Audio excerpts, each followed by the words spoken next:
నేను ఇప్పుడు పాండిచేరిలో ఉన్నాను, కాకపోతే తమిళనాడులో కాదు, ఆంధ్రాలో. మీకు తెలుసా ఆంధ్రాలో కూడా ఒక పాండిచేరి ఉందని? సేమ్ పాండిచేరిలో లాగే ఇక్కడ పెద్ద పెద్ద చర్చెస్ కూడా ఉన్నాయి. అండ్ ఇక్కడ నెంబర్ ప్లేట్స్ అన్ని PY పాండిచేరితోనే ఉంటాయి. అది చూసి చాలా డిఫరెంట్గా అనిపించింది. ఈ ఏరియా మొత్తాన్ని యానం అంటారనమాట. అండ్ ఇక్కడ మందు ప్రైజెస్ తక్కువ, పెట్రోల్ ప్రైజెస్ తక్కువ. ఇక్కడ 1 లీటర్ పెట్రోల్ 104 ఉంది. అదే బయట జస్ట్ ఈ బోర్డర్ దాటంగానే మనకి 117 రూపీస్ ఉంది. సో దగ్గర 13 రూపాయల డిఫరెన్స్ యూనియన్ టెరిటరీకి మనకి. ఈ చుట్టుపక్కల మొత్తం ఎక్కువ గవర్నమెంట్ ఆఫీసెస్ ఉన్నాయి. ఆ గవర్నమెంట్ ఆఫీసెస్ మీద ఏం రాస్తుందో తెలుసా? గవర్నమెంట్ ఆఫ్ పాండిచేరి అని ఉంది, గవర్నమెంట్ ఆఫ్ ఆంధ్ర కాదు. ఎక్కడో 100 కిలోమీటర్ల అవతల ఉన్న పాండిచేరికి ఈ యానానికి అసలు సంబంధం ఏంటి ఈ వీడియోలో తెలుసుకుందాం. ఆంధ్రప్రదేశ్ నడి మధ్యలో ఉన్న ఈ చిన్న యానం అనే ప్రాంతం పాండిచేరి కిందకి అసలు ఎలా వెళ్ళింది?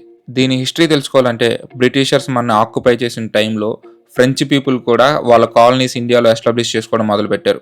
1723లో ఫ్రెంచ్ పీపుల్ ఈ యానం అనే ప్లేస్ని వాళ్ళ కాలనీగా ఎస్టాబ్లిష్ చేసుకున్నారు. మనకి ఇండిపెండెన్స్ వచ్చిన తర్వాత కూడా ఈ కాలనీస్ అన్ని ఫ్రెంచ్ వాళ్ళ చేతుల్లోనే ఉన్నాయి. 1954లో ఫ్రెంచ్ పీపుల్ ఈ కాలనీస్ వదిలి వెళ్ళిపోయారనమాట. ఆ టైంలో ఇండియా మొత్తంలో వాళ్ళకి 4 చోట్ల కాలనీస్ ఉన్నాయన్నమాట. ఆ 4 కాలనీస్ కలిపి పాండిచేరి అండర్లో యూనియన్ టెరిటరీగా డిక్లేర్ చేశారు. అందుకే మన యానం పాండిచేరి యూనియన్ టెరిటరీలో ఒక పార్ట్. అండ్ ఇక్కడ బీచ్ రోడ్ ఉందంట. ఇప్పుడు బీచ్ రోడ్కి కూడా వెళ్ళి ఎక్స్ప్లోర్ చేసి చూద్దాం.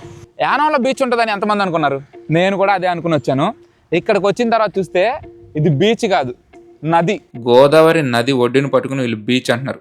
అంతేగాని ఇక్కడ ప్రాపర్ బీచ్ కానీ అలాంటి సెటప్ ఏం లేదు. బట్ చూస్తాకైతే చాలా బాగుంది. ఇక్కడ చిన్న చిన్న ఫిషింగ్ బోట్స్ ఉన్నాయి. అండ్ ఆ లొకేషన్స్, ఈ బీచ్ రోడ్ మొత్తాన్ని చాలా బాగా డెవలప్ చేశారు.